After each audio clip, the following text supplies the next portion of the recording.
When asked about party affiliation in America, 40% of us, myself included, register and identify as independents. That, by the way, a record high. This year, in fact, we have the beginnings of a couple of new movements. One, no labels, and then there's an internet-driven platform called Americans Elect.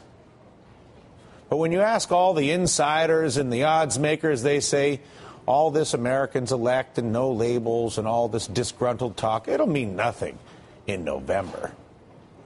To say that we at the DR Show hope that's not true is an understatement.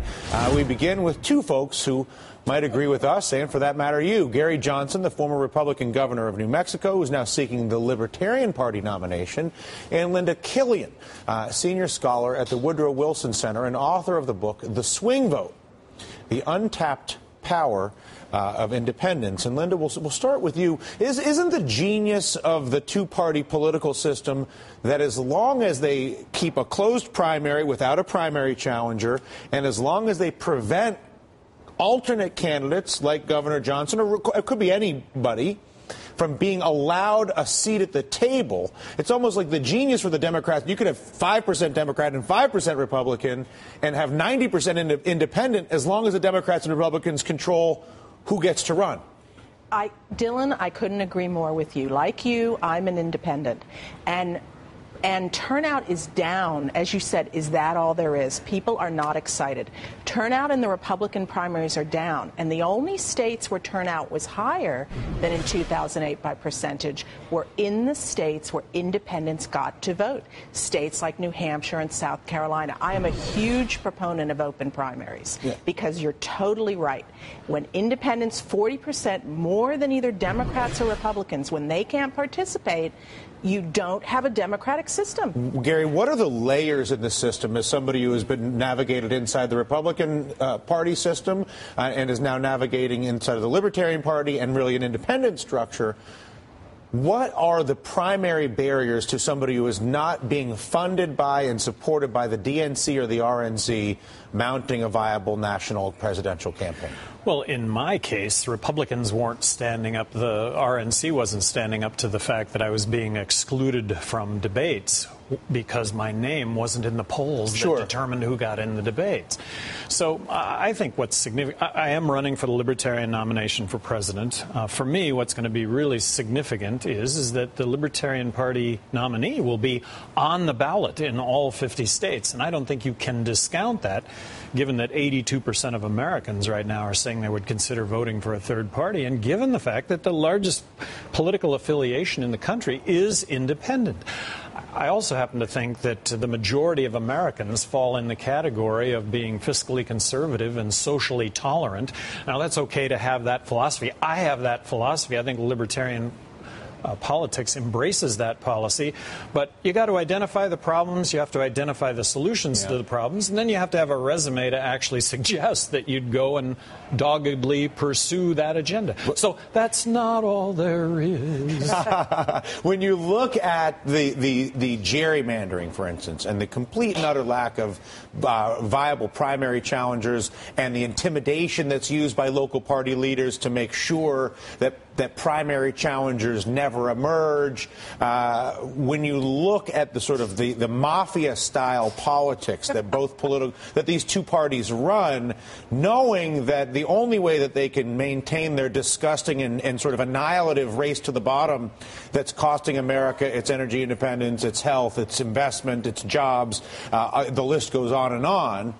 The only way you can do that is by maintaining a really sort of a stranglehold on restricting our choices. That's right. I totally agree. And along with open primaries, I also talk about redistricting and gerrymandering, because you have only about 50 seats in the country out of 435 that are competitive. And it's done in back rooms, state legislative leaders and governors. In most states, the public can't even testify about the redistricting. And you really need to have, you would have a totally different system, a totally different politics if you limited the influence of money and if you allowed the independents to participate. You have just a more competitive, I mean, isn't the point of a democracy is to have, Gary, the voters be connected to people they vote for? Isn't the best way to connect the voters and the voted to have competitive elections that are transparent and with choice? And I don't understand why we claim these values as a country, and yet when we look to the most powerful individuals in our country, they're working explicitly to restrict the very values that they proclaim to support. I've run for 2 political offices in my life, governor of New Mexico and re-election as governor of New Mexico. And I went and I introduced myself to the Republican Party a couple of weeks before I announced my candidacy in New Mexico. And what they said was, well, we like you, we like what you've got to say, but you need to know you'll never get elected. But we're going to let you be, we're going to have you included in everything. We think it would be great for the process. So I'm a result of having a very inclusive process that allowed me to go to all these functions and be able to state my case. But are you suggesting then that my complaint is misguided? That in other words, are you suggesting that it's not? No, on a national level, I think that you're right on. That you're saying yours is a function of a microculture of what we wish existed nationally. That I believe that I was going to encounter that same phenomenon running nationally. Right. I didn't. By the way, this is coming out of the closet here too for me. This is a permanent change. Arguably, I got to be Libertarian governor of New Mexico for 8 years under the guise of being a Republican. Sure. I really do think, like I say, that Libertarians embrace the best of both parties. But we'll see. Get to put this to the test. Yep. Pie in the sky for me in this whole scenario is potentially being on the national debate stage against Obama and Romney. To do that, I would have to poll at 15%. Right now, I'm polling at 7%.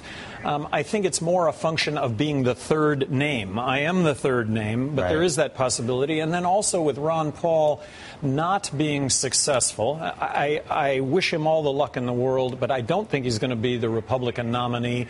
From my standpoint, he and I are really talking about the same message, and that message ends when he comes to an end, but not really, because I think I'm going to be able to continue to talk about liberty and freedom and social tolerance, fiscal conservancy. What are your thoughts on Americans Elect and No Labels and some of these other sort of wobbly but developing organizations? I was just going to mention that. You mentioned Americans Elect.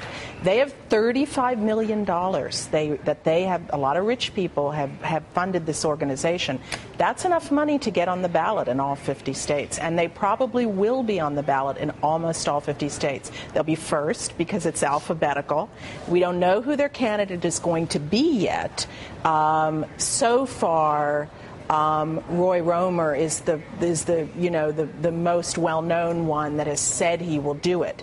But of this group that is dissatisfied, 19% of all voters in 1992 voted for Ross Perot.